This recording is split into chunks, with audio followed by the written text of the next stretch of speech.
and he was going to make sure they didn't come back again. He said it was a heck of a job, but somebody had to do it. Oleander's been cut back. They are deadly poison. We call that structure the High Battery. The street is now East Battery. We can turn down South Battery. It's all the battery for the battery of cannons. A group of cannons is called a battery. Those cannons are climbable. I climbed them all growing up here in Charelston. But I have observed when you get into that 40, 50-year-old range, you need to be selective. Nothing sadder than seeing a parent or grandparent being talked down off one of those cannons. Gender makes no difference. The live oak trees that were transplanted about 170 years ago, to give you some idea of how they grow. And on the pedestal in there is a statue of a man standing with the flag. That's Sergeant Jasper. He's the man that said don't fight without a flag. He was a hero at Fort Sullivan.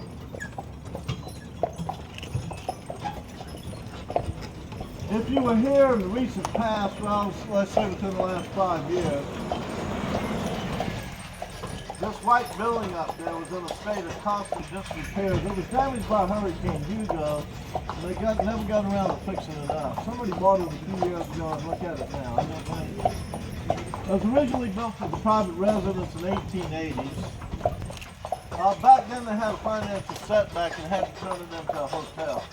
That was the hotel. That's where Henry Ford stayed. Alexander Graham Bell, Theodore Roosevelt, Eleanor Roosevelt. During World War II, that's where the Mercury's and their family stayed. It is a private residence now, and it really looks nice. That was across the street where William Washington lived. He was the second cousin of President Washington. He was a hero of the Revolutionary War at Calpin, South Carolina. If you saw the movie The Patriot, that's where the big battle scene took place. So Mel Gibson, the cavalry officer, been William Washington. You remember then he was running waving the flag, that was Sergeant Jasper. And we rode through the swamp lands of South Carolina, that was Francis Marion the Swamp Fox. In other words, no one man in South Carolina did what Mel Gibson did in that movie. We had a man on here from Scotland, he said it was the same way in Braveheart. It sounded much better the way he said it. 4,000 years ago, this is where the Indians had their oyster shells. It was known as Oyster Point City when they first settled here. The park is officially known as White Point Garden for the oyster shells. We call it the battery for the battery of cannons. And the bandstand there is a popular place for weddings. It's cheap too. Maybe you can get married there for about $100. If you go to these churches, non-members, if you can get into the church for the wedding, it's about $3,000 to $4,000. And that doesn't include the sex and the cleanup afterwards. All the arguments. The garden, and look up at the cupola of the Calhoun Mansion. The Calhoun Mansion is 24,000 square feet. Around the corner. Mr. Williams built it. It's called the Calhoun Mansion because one of his daughters had one of John C. Calhoun's grandsons. That's where the other daughter lived. The windows on the front porch for a 5th wedding anniversary, they Tiffany windows. I had a group of architects on there, and they were fascinated by those curved windows. Down the street's the most expensive house that just sold a couple of months ago for a little bit over $8 million. That sold for a little bit over $4 million recently. This one over here. Yeah, they can turn it into 3 condos. You see this green stuff was wet, it was brown until it got wet. That's called the resurrection plant. Tradition has it on her wedding day, Mrs. Carrington was given a check for $75,000 and told to build a house for a dream. That's what she built in 1890. That's an inn. That's 2 Meeting Street Inn. And look up over to the right, see the yellow flower, that's our state flower, the jasmine. It blooms in the spring and again in the fall, the jasmine. Again over to the right, the cast iron balcony. You're thinking New Orleans when you see that. Charleston is known not cast iron. Charleston is more noted for the wrought iron. And those steps there, they say, are like a symbol of welcome, like open arms. It's also said that the ladies would walk up one side and gentlemen on the other side so the ladies' ankles couldn't be seen. I'm not too sure about that. I got into my grandfather's attic and got a hold of some of the letters that should have been burnt back in the 1880s, and the boys back then claimed they saw more than the ankles, if we can believe those boys. Oh, they did say some bad things too. The lady on the corner, her father lived in the brick house. That is the largest single-family dwelling in Charleston. It's 24,000 square feet. Mr. Williams, who built it, was a merchant. He was a banker during the Civil War. He invested in blockade runs. That was the only way you could get supplies in and out of the South. He was a millionaire by 1865. Rhett Butler was a blockade runner. But that man was no Rhett Butler. He was a benevolent, responsible, church-going man. When they filmed the movie North South there, these streets were covered with dirt and sand, and the horses and carriages running up and down the streets would throw you 100 years back in time. That wasn't the Southerner's house, that was the Northerner's house. The Hazard's house in Pennsylvania. It was all filmed here in Charleston. And you ladies, and the men too, I guess, but some of the Notebook was filmed in here. Mr. Williams' son lived across the street there. He was an assistant cashier in the bank, so he did pretty good. Added that porch about 1900. The house was built in the 1760s. It's not made of stone, it's made of wood. The wood is scored to make it look like stone. Back in the park, you had the live oak. These are water oaks. The live oaks have a lifespan of 500 years. These only have a lifespan of about 85 years. So they have to cut them out.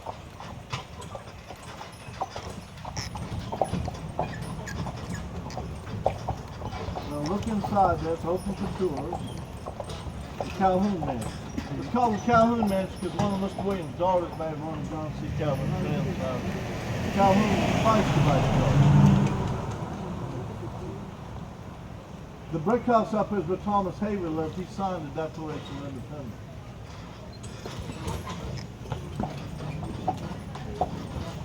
And there's a stone here on the other side of the car. That was a stepping stone to get on and off the carriages.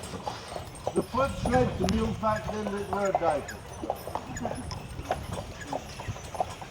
Osceola was a Seminole Indian chief that thought he gave his last war cry here on Atlantic Street. He was a prisoner for Moultrie. The captain brought him home as a dinner guest, and the kids got him to give the war cry, scared the neighbors half to death.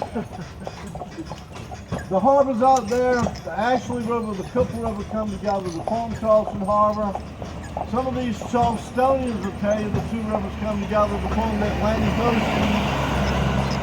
I told that to the first graders, the teacher from Charleston, she went along with it. And then there were the two little old ladies from Charleston went on a trip to California one summer. They said it was hot that summer out in California. One of the ladies was complaining about how hot it was. The other lady said, "What do you expect? We're 3,000 miles away from the ocean." The man that told us that was Frank Gilbert. You know him best with the butcher with his sister, cheaper by the dozen. He was calling us from New Jersey for 40 years. He picked on us Charlestonians. She even wrote a dictionary of Charlestonese, making fun of the way we pronounce some of our words here in Charleston. That was his bestseller. The second bestseller was his dictionary of Bostonese, making fun of those up in Boston. When you cut down the big tree like that, you have to plant about 10 of these around town. What you cut down, you have to replace. The house across the street was built in the 1720s, the one next to it 1760s. And look down the street here, we can see a portion of a big brick building. The Miles Bruton House over on King Street, that's where General Cornwallis and General Clinton stayed during the British occupation. The man that lived in that house was a Huguenot, a French Protestant, he pronounced his name Daniel, huge deal. The wooden house was built in the 1740s. Both sets of gates and those back there were all done by Philip Simmons. General Beauregard stayed there. Beauregard of New Orleans was one of only 8 men-made four-star generals. He stayed until artillery hit, then he moved further north. Note how the buildings are built right on the property lines. The one on the corner was Old Lance Grocery Store up until the 1950s. No, what's that? Oh, that's the, I don't know. Marine flag. Veterans Day is tomorrow. So that was a grocery store. On Water Street was the creek, Vanderhorst Creek. Back in there is where the pirates were hanged and buried.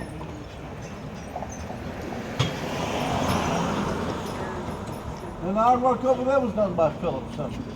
He wrote on my character about 15 years ago, and believe it or not, the people wanted to listen to him talk about the wrought iron.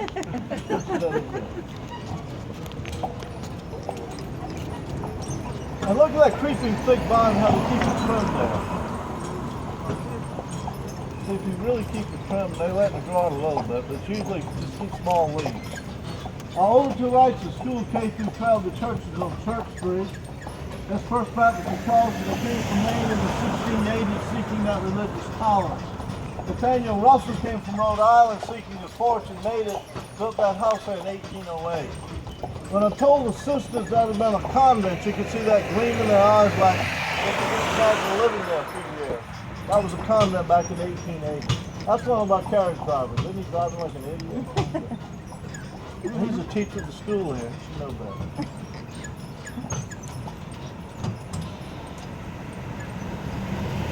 One thing you can't stand is get behind one of these carriages. I used to hate these things before I started driving. And if we don't pull over, it's a $1,200 fine. The plaque shows what the wall looked like. And the tree's the popcorn tree. That tree looks like popcorn used for Christmas decorations. In South Carolina, if you had a belief in a God and 7 members, you could start selling church. So the Scots built the Presbyterian church there in 1731. That was built about 1814, about 30 years before they built that house down. The Scots in Charelston built the first golf course in the United States, Halston Green, which has been developed over. The movie The Picture filmed up in front of us and to the right. Up and down Travis Street, many of these buildings were built 1740 and before. Look to the left at the different roof lines up there. And over to the right, the Pete's grocery store until 1970. Pete would be proud of that. And the building across the street looked like Pete's until we added the Victorian features in the 1880s. Let's see if we can get on the street there.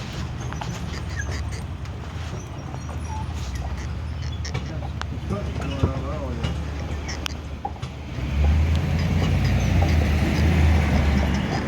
We had a garage sale a few years ago and they sold that garage. That was right there. And look at the creeping thick vine there when they let it grow out. That's the nice thing. What they did on this house is they repointed the brick. That means they took the old mortar up, put new mortar in. You're supposed to do that about every 100 years or so. They did it on the interior. So all that plaster, all the woodwork, you all got to go back up. And the lady who lived in the yellow house there was an artist here in Charleston. She was also in the movie. She played the part of India Wilson Gone with the Wind. She was offered other parts of Hollywood, but she chose to stay in Charleston as an artist.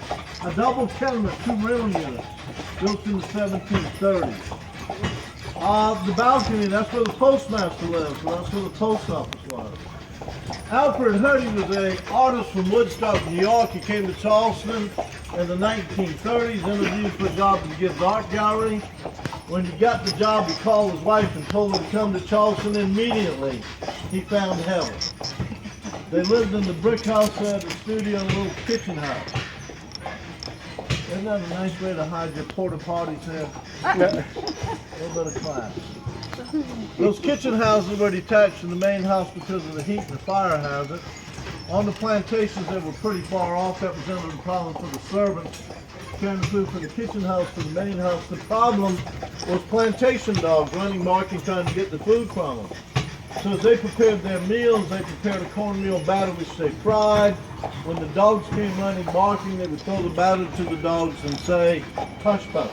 And I know that's true because the tour guide told me that. The lady that lived there told me that house was built before 1800, before 1700, I'm sorry, 1700. They say this on the corner could even be older. That's where Elizabeth O'Neill Burnell lived. She was an artist and also a preservationist. They were going to tear these buildings down in the 1930s and build low-rent housing. We're glad they did. And when President Washington came to Charleston, he wanted to stay in a hotel.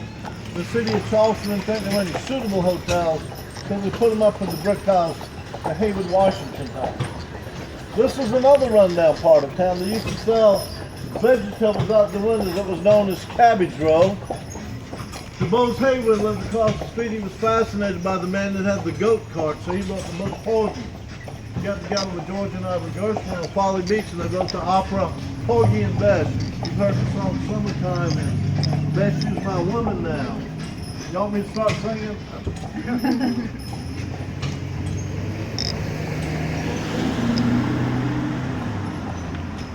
So President Washington slept there and Porgy slept over there.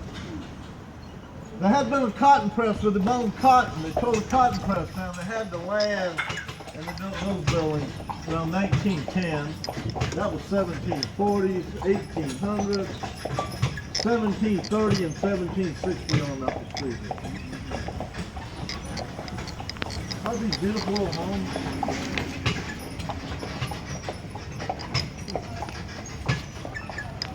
There's a grading in the street here, and Margaret won't walk over that. Some of them will walk right over it. I was here earlier, and Margaret doesn't want to fool with it. And I don't want to make her do it, because I probably should. She might jump over it, but she's not going to walk over it. Fabulous frocks. If you need a wedding dress, there's a bunch of them in there. St. Michael's Alley, St. Michael's Church, the cornerstone was laid in 1752. James L. Pettigrew lived down there. He was opposed to secession. He's the man that said that South Carolina was too small to be a republic and too large to be a lunatic asylum. And they still love the man.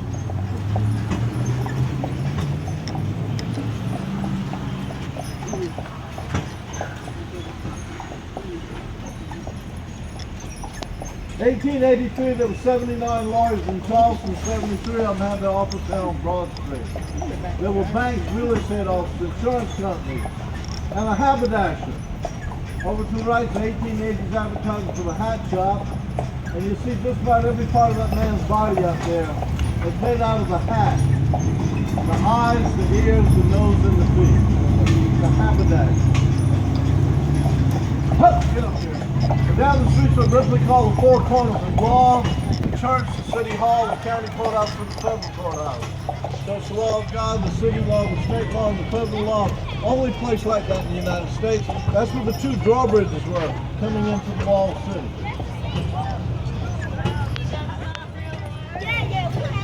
Yeah, you had these two, right? They were. I gave those kids an A+ on my score. They were so good. Boy, that's a scary thing to get 13 kids on here. You never know what it's going to be like. We do have a few art galleries. Somebody said there's over 100 of them. Bird's Eye View up here, Miss Richardson painted birds. She passed away a few years ago. A lot of her artwork is there, and some of Elizabeth O'Neill Burner's artwork is there. Audubon painted birds around the corner. Audubon stayed around the corner. He painted birds here in Charleston. He lived at Dutchtown. Dutchtown's where the gentleman almost got himself in trouble. As we were going through that area, I was talking about the seaport city. I just mentioned, like all seaport cities, Charleston had had their red light district. The bordellos had been back in that part of town. Without looking around, the gentleman on the carriage said, "Oh, this is where West Street is." His wife didn't see any street signs, so she wanted to know exactly what he knew about that part of town. The gentleman did great. He said, "You know, when I was stationed there in the Navy during World War II, West Street was always off limits, never went there, but often wondered where it was." She didn't believe him either.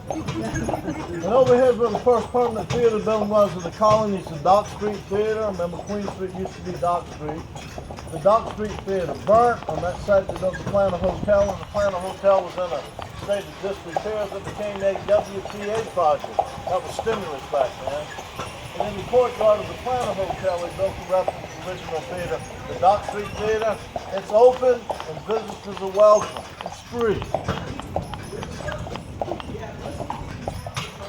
The Huguenots, the French Protestants, it's open. They do want a donation now. This was built in 1845. They worshiped there since the 1680s. And services at least once a year said in French. So don't forget the waterfront park and check that out.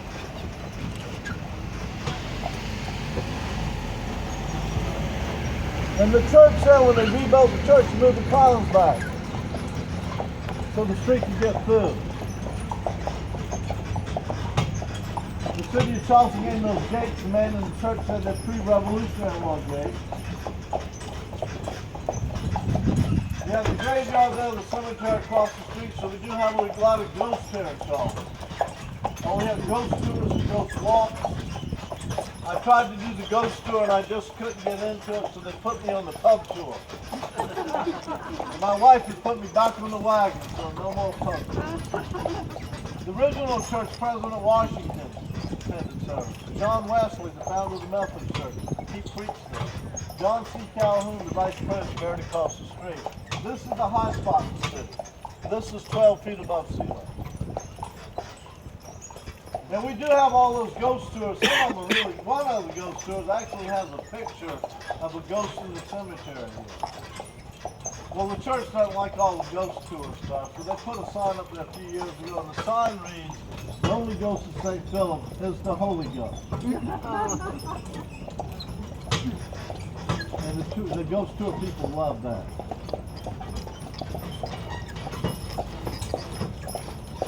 Over to the left is the Powder Magazine. That's the oldest municipal building in the state, 1713. And Judge Trotter hanged the 49 pirates. He had the house next to the Powder Magazine. The man said he came back in town to go to the restaurant and couldn't find a place to park. I said, "Sir, look, there was a parking garage." We have a tendency to hide parking garages. Not to be mean, we hide them so they don't mar the view of the city.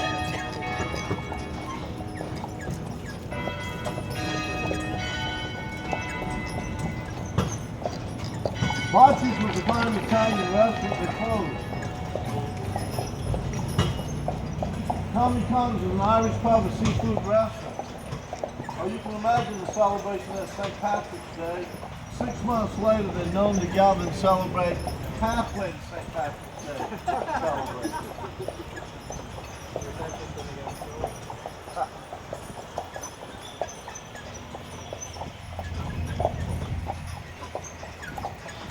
Oh, there's our pretty boy. That's Bill House. He's the polo shoe horse. Isn't he a pretty thing? And he knows it. There's the South Carolina state flag. At the beginning of the Revolutionary War, they had a uniform, didn't have a flag. The uniform had a blue helmet with a crescent. So the first flag was simply the crescent on the blue field. When they fought the British at Fort Sullivan, they added the word liberty. They defeated the British with a little fort made of palmetto logs and sand. After that, this became known as the Palmetto State. The French Quarters Inn last year was recognized as the #2 best small hotel in the United States. This year, it's #2 again. 5 of the top 5 best small hotels in the United States here in Charleston. And they keep swapping numbers around a little bit. We get 4 million guests come to Charleston each year. Then the process of building 1,000 hotel rooms just on the peninsula. This is a new one here, 41 rooms, got 10 butlers. We got some expensive cars in there.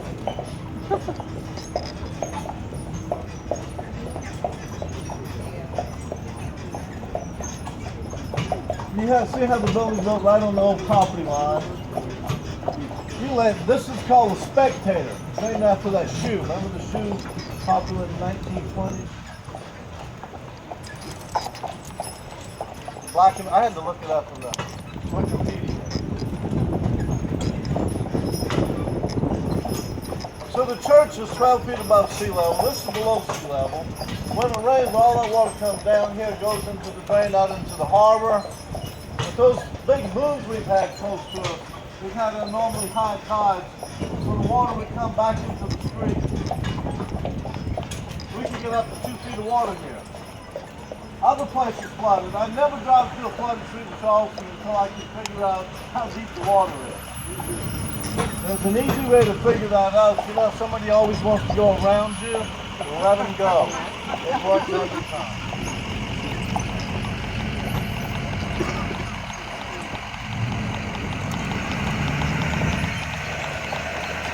The market built in 1807.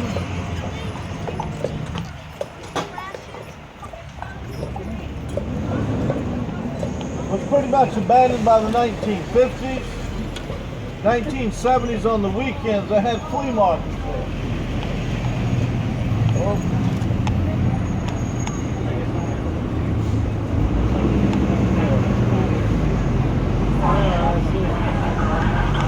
It took me about 15 years to realize I was supposed to let the noisy thing get in front of me.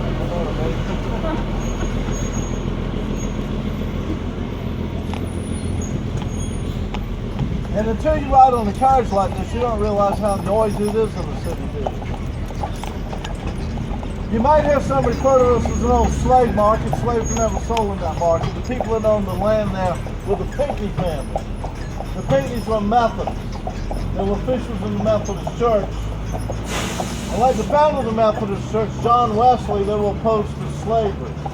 So when the property was deeded to the city, it stood the stipulation that slaves never be sold there. There's that angel on. Charleston was a major slave port. More slaves came through the Charleston port than any other port in the 18th century. Some of those dealing in the slave trade were developed in English with John Newton. Now, John Newton was in every part of the slave trade and even been captain of a slave ship. They said that John Newton was so mean that when he fell overboard, his crewmen tried to harpoon him. But John Newton got religion and started preaching back in England. He became an Anglican minister. Then he was a great abolitionist, a great songwriter. He wrote hundreds of hymns. He's the man that wrote Amazing Grace. And all these horses and mules in Charleston wear diapers. The diaper only takes care of part of the problem. We have that other problem. We drop one of these things on the streets. We call them urine markers. Sometimes y'all call them souvenirs. People do pick these up, put them in their cars as souvenirs until they can figure out where the odor's coming from. Then they toss them out. And if you see those things on the streets, leave them there. We carry cell phones, we call them the spill, and they'll come watch the streets now. The restaurant had a fire that's been closed for the last 2 years. If it gets up to 98 degrees a day, they shut us down. We shut down 2 afternoons this year. Doesn't get quite as hot in Charleston as you think it would. We're surrounded by the salt water that keeps us cooler in the summer and warmer in the winter. We do have to worry about these animals' temperatures. We monitor the temperature. Before they start in the morning, we take their temperature. Theirs was 100 points up this morning. After each tour, we take the temperature. The normal temperature is 100 degrees. If they get up to 103 degrees, we can't use them until we cool them down to 101.5. They work 5 days a week. They get 2 days off. We keep them in the city for 3 weeks and put them on the farm for a week. They do not work on the farm.